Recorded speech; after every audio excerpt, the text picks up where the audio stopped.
Assalamualaikum warahmatullahi wabarakatuh. Kami dari kumpulan 13 akan membentangkan ulasan artikel bagi 3 artikel yang kami pilih.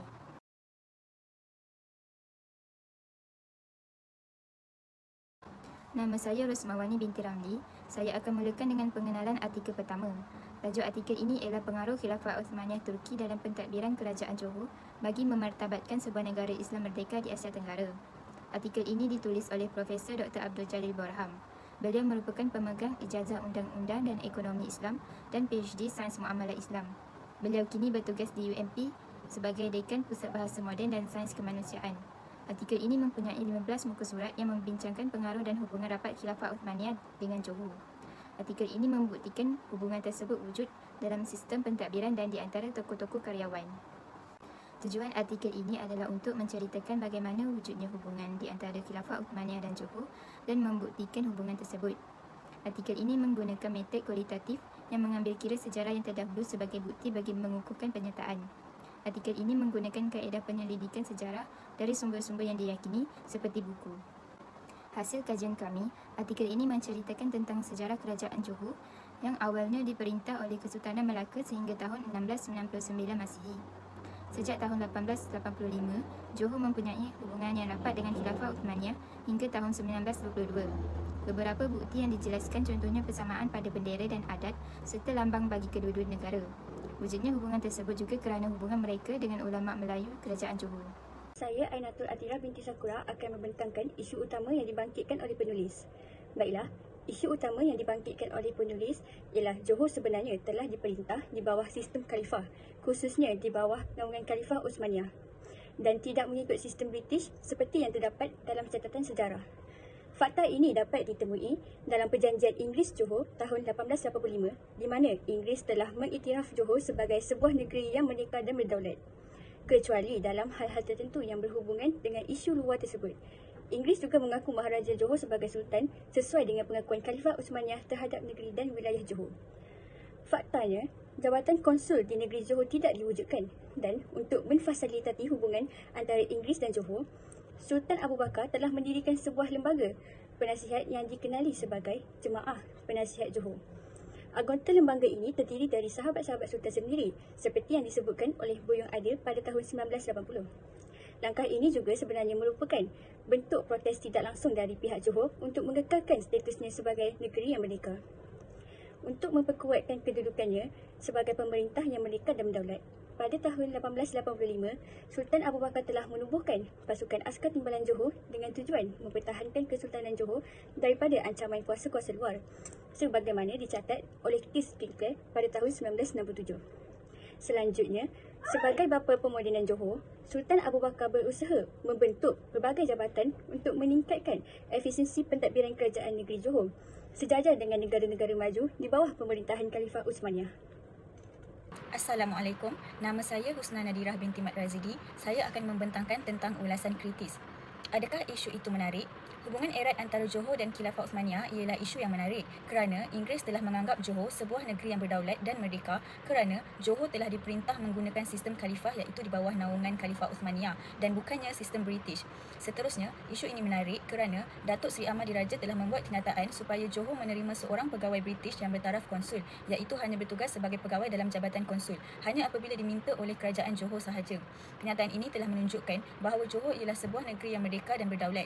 Ini juga dapat dilihat dari hubungan Raja Pemerintah Negeri Johor dengan Ratu Inggeris adalah hubungan persahabatan, bukannya hubungan menguasai atau menakluki.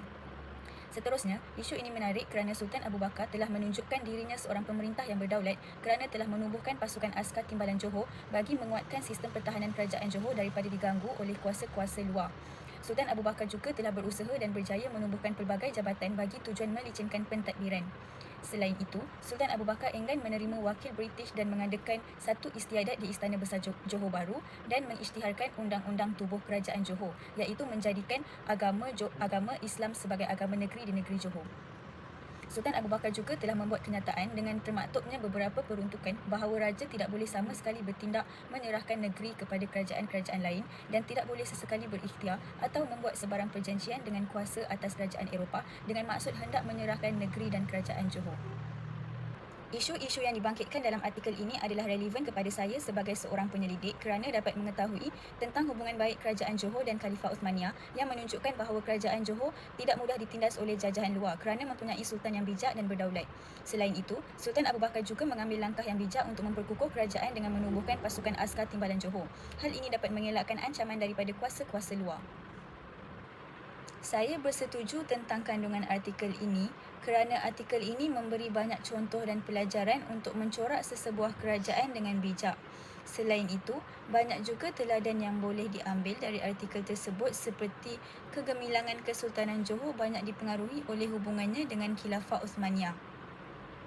Pertembungan kerajaan Turki dengan Johor banyak memberi perubahan dan impak besar terhadap kerajaan Johor sehingga berkembang menjadi sebuah kerajaan yang berdaulat dan merdeka. Adakah artikel ini dapat mengubah atau memberi kesan kepada pemikiran anda? Pada pendapat saya, ya, artikel ini dapat mengubah pemikiran saya sebagai seorang pembaca kerana ia dapat memberi contoh kepada kerajaan Malaysia yang sekarang untuk mengukuhkan lagi pentadbiran dengan langkah yang lebih bijak dan teratur. Ianya juga dapat membuka mata kepada kerajaan yang sekarang supaya tidak mudah untuk membenarkan pihak luar untuk campur tangan dalam hal-hal dalam negara. Jika perkara ini berterusan dan dikekalkan dalam sesuatu pentadbiran, kerajaan itu dapat mengekalkan kemerdekaan dalam negara tersebut. Penemuan baru yang diperoleh daripada artikel ialah hubungan Johor dengan Turki telah membawa satu pengaruh baharu ke negeri Johor. Contohnya, cara pakaian Sultan Johor dan reka bentuk Masjid Abu Bakar. Hubungan antara Johor dan Khilafah Uthmaniyah amat akrab apabila Sultan Abu Bakar dan Datuk Seri Amardiraja Johor melawat ibu kota Khilafah Uthmaniyah dan berjumpa dengan Sultan Abdul Hamid II di Turki, lalu dikurniakan bintang-bintang kebesaran darjah utama Khilafah Uthmaniyah. Ini kerana Sultan Turki melihatkan seorang raja sebelah timur datang dengan begitu baik bawaan dan aturannya. Penemuan baru yang seterusnya adalah persamaan bendera Khalifah Uthmaniyah dan Johor yang telah menunjukkan hubungan baik di antara kedua-dua buah negara dan hanya berbeza pada warnanya sahaja. Seterusnya, doa-doa dan seruan yang telah dibacakan kepada raja-raja buat pertama kali telah digunakan mengikut adat dan amalan Khalifah Uthmaniyah Turki dan ditiru oleh negeri-negeri lain di Malaysia sehingga kini. Akhir sekali, penubuhan sekolah-sekolah agama kerajaan Johor mempunyai persamaan dengan Maktab Uthmani di Turki. Kitab-kitab rujukan yang digunakan di sekolah agama Johor adalah terjemahan dari kitab di Maktab Uthmani Turki. Saya akan menggunakan ilmu pengetahuan ini dalam bidang politik untuk melicingkan lagi pentadbiran di Malaysia.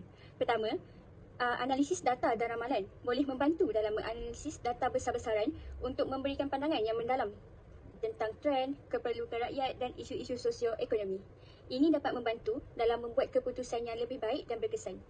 Kedua, komunikasi awam dan pembinaan kesedaran dapat membantu dalam merancang dan melaksanakan strategi komunikasi awam untuk menyampaikan maklumat kepada rakyat yang lebih berkesan serta membantu dalam membangunkan kempen kesedaran tentang isu-isu penting.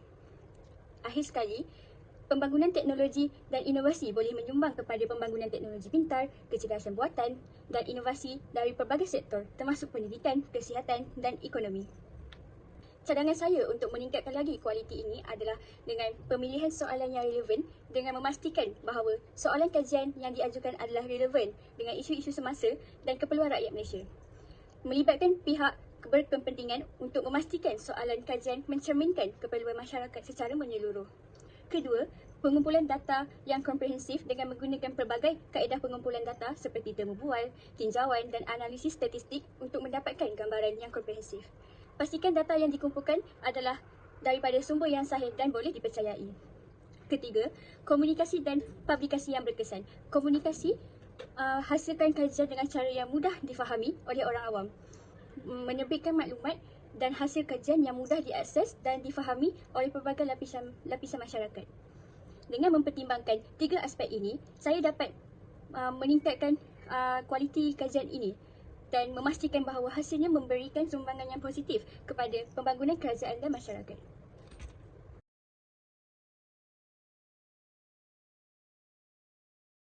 Seterusnya, artikel tentang perkembangan pernikahan Islam di Nusantara yang mengungkap pengalaman di Malaysia menceritakan pentingnya pernikahan dalam konteks Islam serta perkembangan pernikahan Islam di Malaysia dari zaman pra-kolonial hingga zaman pasca-kolonial.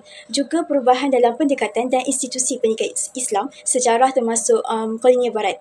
Pendidikan dipandang sebagai aspek yang penting dalam Islam, di mana peranan utamanya ulama menyebarkan ajaran Islam dan tanggungjawab mereka untuk menyampaikan risalah Islam kepada masyarakat. Pendidikan Islam di Malaysia dimulai sejak abad ke-7 Masihi oleh kedatangan pendagang dan pendakwah Islam yang memainkan peranan penting dalam penyebaran Islam di kalangan masyarakat Melayu. Perkembangan pendidikan Islam pada awalnya bersifat tidak formal dengan istana, rumah guru, surau dan masjid sebagai pusat informasi ilmu Islam. Terdapat 3 peringkat perkembangan pendidikan Islam di Malaysia. Yang pertama ialah prakolonial, di mana masyarakat Melayu bersatu di bawah rumpun Melayu tanpa pembatasan negara, dan pendidikan Islam didasarkan pada institusi-institusi informal seperti pondok. Dan yang kedua, kolonial barat, di mana kolonialisasi oleh Portugis, Belanda dan Inggeris memiliki dampak yang berbeza pada pendidikan Islam. Upaya penyebaran agama Kristian tak berhasil kerana Islam telah bersatu dengan budaya Melayu. Kemudian munculnya 2 aliran utama dalam pendidikan Islam, iaitu tradisional untuk kaum tua dan moden untuk kaum yang muda. Ketiga, postkolonial. Setelah kemerdekaan pada tahun 1957 Masihi, pendidikan Islam masih dipengaruhi oleh sistem pondok dan SAR, Sekolah Agama Rakyat. Pada tahun 1967, Kementerian Pelajaran Malaysia mengambil alih beberapa institusi pendidikan Islam. Pada tahun 1977, SAR diubah menjadi SMKA di bawah pengelolaan kerajaan. Pada masa kini, sistem pendidikan Islam dapat dibahagi menjadi Sekolah Agama Kerajaan Persekutuan, Sekolah Agama Kerajaan Negeri dan Sekolah Agama Persendirian. Selain itu, pemerintah Malaysia memberikan kebebasan penuh untuk memperdalamkan ilmu Islam, seperti adanya keragaman dalam jenis pendidikan Islam yang mencerminkan kebijakan terbuka dan perhatian pemerintah terhadap penyebaran syariat Islam di Malaysia. Tujuan kajian mengenai artikel ini macam mengungkap perkembangan pendidikan Islam di Nusantara, khususnya di Malaysia, untuk menganalisis sistem pendidikan Islam termasuk sistem tradisional dan dua aliran. Ini menjelaskan pentingnya pendidikan Islam dalam menjaga keberlanjutan agama Islam di Malaysia. Konsep kajian pendidikan Islam sebagai agama pendidikan untuk menyebarkan ilmu kepada umat Islam, di mana peranan ulama dalam menyampaikan risalah Islam kepada masyarakat. Ini menjadikan kewajipan setiap Muslim untuk menuntut ilmu dan menghayati pengetahuan yang diperoleh. Seterusnya, temuan kajian pula, pemerintah Malaysia berupaya meningkatkan pendidikan Islam dari tingkat prasekolah, tadika hingga pengajian tinggi. Pendidikan Islam ini merupakan faktor penting dalam pembangunan ummah. Sistem pendidikan Islam tradisional dan dua aliran sebagai 2 pendekatan utama di Malaysia. Hubungan antara pendidikan Islam, agama Islam dan pembangunan negara Malaysia adalah seiring. Dengan demikian, artikel ini menggambarkan sejarah dan perkembangan pendidikan Islam di Malaysia, menekankan peranan pentingnya dalam konteks pembangunan negara dan membahas 2 pendekatan utama dalam sistem pendidikan Islam di Malaysia. Metodologi yang digunakan dalam artikel ini tidak dijelaskan secara umum secara terperinci, namun dapat dianalisis bahawa artikel ini menggunakan pendekatan kualitatif dengan peneliti menganalisis dan mengungkapkan pengalaman serta perkembangan pendidikan Islam di Malaysia. Artikel ini mungkin juga menggunakan pendekatan sejarah untuk memahami perubahan dan evolusi pendidikan Islam di Nusantara. Teori yang digunakan dalam artikel ini tidak dijelaskan secara umum, namun berdasarkan fokusnya pada perkembangan pendidikan Islam, mungkin ada penggunaan teori-teori pendidikan, teori sosial atau teori-teori Islam yang relevan untuk mendukung analisis dan interpretasi dalam artikel tersebut. Pendidikan Islam sebagai kewajipan utama untuk menyampaikan risalah Islam dan membebaskan masyarakat dari kejumudan dan kejahilan. Pemerintah Malaysia aktif dalam menyebarkan pendidikan Islam dari tingkat prasekolah hingga universiti. Perkembangan pendidikan Islam di Malaysia sejak zaman prakolonial hingga pasca kolonial melibatkan peranan ulama, institusi pondok dan perubahan sistem pendidikan selama masa penjajahan. Konsep dua sistem pendidikan Islam yang menggabungkan pendekatan tradisional dan moden. Integrasi pendidikan Islam dengan sistem pendidikan nasional pasca kolonial. Seterusnya, salah satu isu utama yang dibangkitkan oleh penulis adalah keberadaan 2 sistem pendidikan Islam, iaitu sistem tradisional dan sistem dua aliran. Sistem tradisional masih tetap diterima dan dijalankan oleh orang-orang Melayu, sementara sistem dua aliran menjadi pemakin dalam memperkuatkan Islam di Malaysia. Keduanya memiliki peranan penting dalam melahirkan tenaga dakwah yang banyak dan saling berusaha mencapai tujuan yang sama, iaitu untuk memastikan Islam ni tetap relevan dalam pandangan masyarakat Malaysia. Selain itu, perubahan perubahan sistem pendidikan pasca kolonial, di mana pergeseran dalam sistem pendidikan Islam setelah masa penjajahan dengan penekanan pada pengambil alihan sekolah-sekolah oleh pemerintah dan perubahan struktur serta pendanaan pendidikan Islam. Pendidikan Islam macam penting dalam melindungi nilai agama dan menekankan bahawa pendidikan Islam ini merupakan kunci untuk melindungi nilai-nilai dan prinsip-prinsip agama di tengah pengaruh globalisasi dan modernisasi. Dalam konteks sejarah pula, penulis macam menggambarkan bagaimana pendidikan Islam telah berkembang di kalangan orang-orang Melayu sejak zaman abad ke-7 Masihi, termasuk pengaruh pedagang dan ulama Islam dalam penyebaran agama di kalangan Malaysia, di kalangan masyarakat Melayu. Kedatangan pedagang dan pendakwah Islam macam memberikan pengaruh yang signifikan dalam perkembangan Islam di kalangan orang Melayu. Proses pertukaran dan perkongsian ilmu telah berlangsung dalam rumpun Melayu di Nusantara, dan institusi pendidikan Islam telah terjadi memperkenalkan sistem pendidikan Islam yang formal. Isu-isu yang dibangkitkan oleh penulis adalah relevan bagi saya kerana beberapa aspek yang relevan, iaitu pendidikan Islam berkontribusi pada kesejahteraan masyarakat dan ada implikasi positif dan peningkatan pendidikan agama terhadap perkembangan ummah yang menjadikan pendidikan agama Islam ini sebagai kesejahteraan masyarakat. Peranan pemerintah dalam mengelola sistem pendidikan Islam mempengaruhi hasil pendidikan dan dampaknya pada masyarakat, dan juga perubahan dari sistem pendidikan tradisional ke dua sistem mencerminkan betapa dinamiknya perubahan sosial dan budaya pendidikan Islam yang membentuk identiti keagamaan individu dan kelompok, dan ada perbezaan antara pendidikan tradisional dan dua sistem dalam hal ini. Adakah ada bagi artikel asal kesan kepada penonton saya bersedia artikel ini dapat memberi saya dapat kesan saya sebagai seorang membaca hal ini persoalan adik-adik yang tujuan dan menangkap aspek diri yang berkesedaran dan mencari selama yang melahirkan generasi lawan yang merangkap dakwah pada ajaran Islam walaupun jika aliran di kalangan orang-orang Melayu dakwah yang datang seterusnya pendidikan Islam bentuk apa yang untuk kepada dan menjaga masyarakat berbangsa Melayu dan mengembangkan berbicara langsung hal ini kepada pengalaman Islam beragama Islam yang iaitu dalam diri setiap bangsa masyarakat tidak akan beragama Islam sebagai kalangan Islam dan sebagai tidak akan ada dan juga sebagai yang disediakan Islam yang dibawanya di negara semua baru yang seterusnya ialah perkara yang dikendung Islam pada awal telah kita memimpin tegak atas pada awal telah menjadi lestari sebuah persoalan negara yang dimimpinnya akan menjadi zaman yang berbeda tepatnya lagi berangkap dan agama Islam yang diteruskan sehingga sekarang sebagai contoh adakah artikel ini dapat surau atau memenuhi dijadikan tempat untuk menyebarkan dakwah agama sendiri kesan kepada selama sebagai seorang pembacaan hal ini dan pada ayat ini tujuan dan pendidikan Islam dijadikan kementerian agama yang beragama iaitu melahirkan sekolah agama yang berpatuh pada ajaran Islam sebagai sumber aliran sebagai bentuk kerajaan sebagai panduan dan sekolah agama seterusnya pendidikan Islam tidak mengambil pada cara yang berbeza dan majoriti agama Islam dan beragama Islam walau dalam sistem hal ini dan tanpa pegangan Islam adalah yang kukuh dan ini setiap banyak masyarakat tidak akan bisa cari yang menjaga akhir sekali juga tidak akan maju seiring juga ada satu sahaja atau Islam yang tidak sabar di negara Islam untuk melahirkan generasi banyak perkara yang akan terjadi sebagai contoh jika pemimpin seterusnya bagaimanakah saya akan menggunakan ilmu pengetahuan ini dalam kajian yang saya lakukan pada masa akan datang.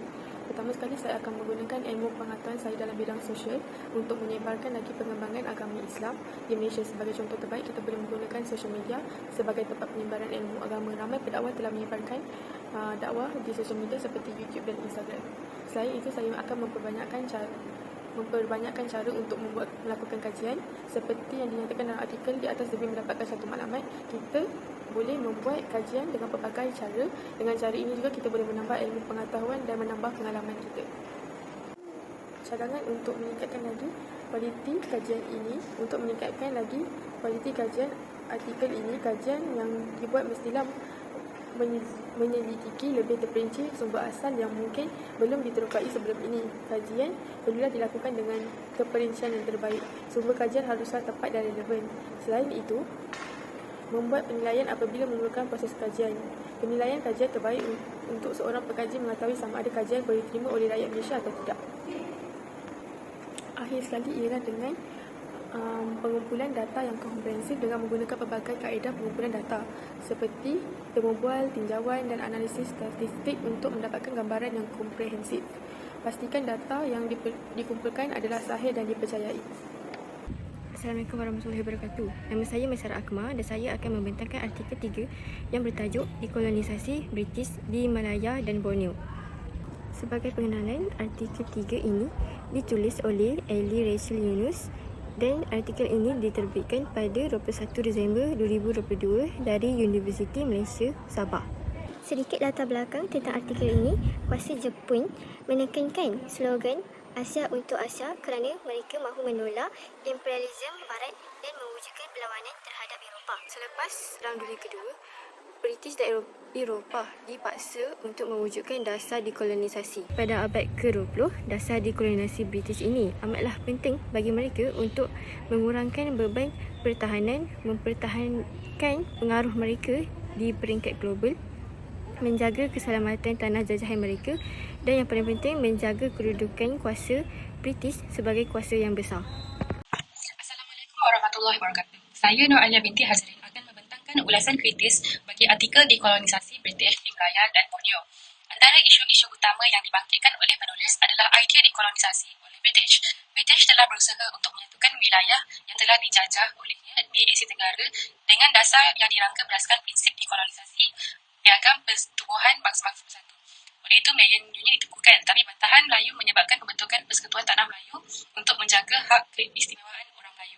Oleh itu, Sir Malcolm Macdonald merancangkan desain untuk meneruskan penjajahan, namun ditukar kepada Greater Malaysia dengan tujuan mencapai kemerdekaan bagi wilayah-wilayah tersebut.